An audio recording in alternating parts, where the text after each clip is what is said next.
The story of Jesus Christ is as old as time itself. It's been passed down by story keepers generation from generation, and that story still remains today. And what's the purpose of the story?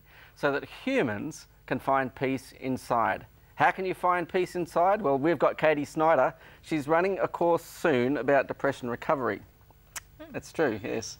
And you're using the works of Dr. Neil Nedley. That's right. A Christian doctor. And he claims that God is a factor in depression.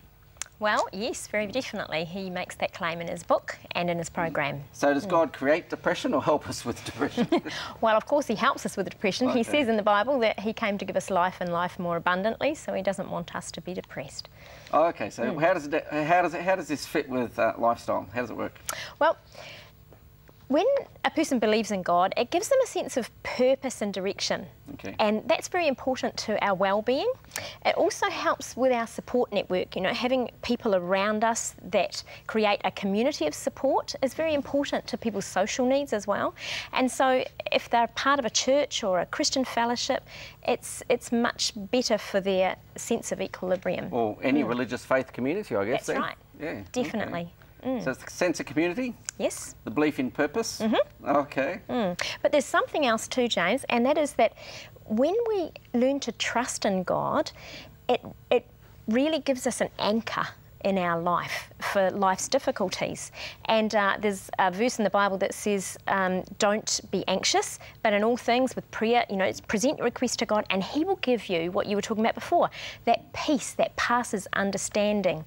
And I know this personally, even though some very difficult situations can be thrown at you in life, it's that anchor, that peace in your soul. And I remember years ago when my daughter had a car accident. She was about 16, and I got that awful call in the middle of the night that no parent ever wants to get, and she'd smashed herself up on the side of the road, and she was in the intensive care unit, and the doctors called me through.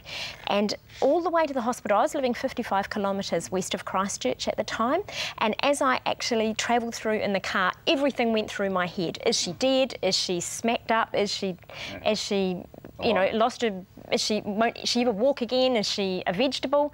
And I just prayed to God all the way through into Christchurch for the whole 55 kilometres, and it just anchored me. It gave me a peace that transcended those circumstances. Okay, Katie, I guess that leads us to a very powerful point, and the point is this: scientists have shown us beyond any doubt, Neil Thompson's going to share this later, that belief in God itself helps people with depression.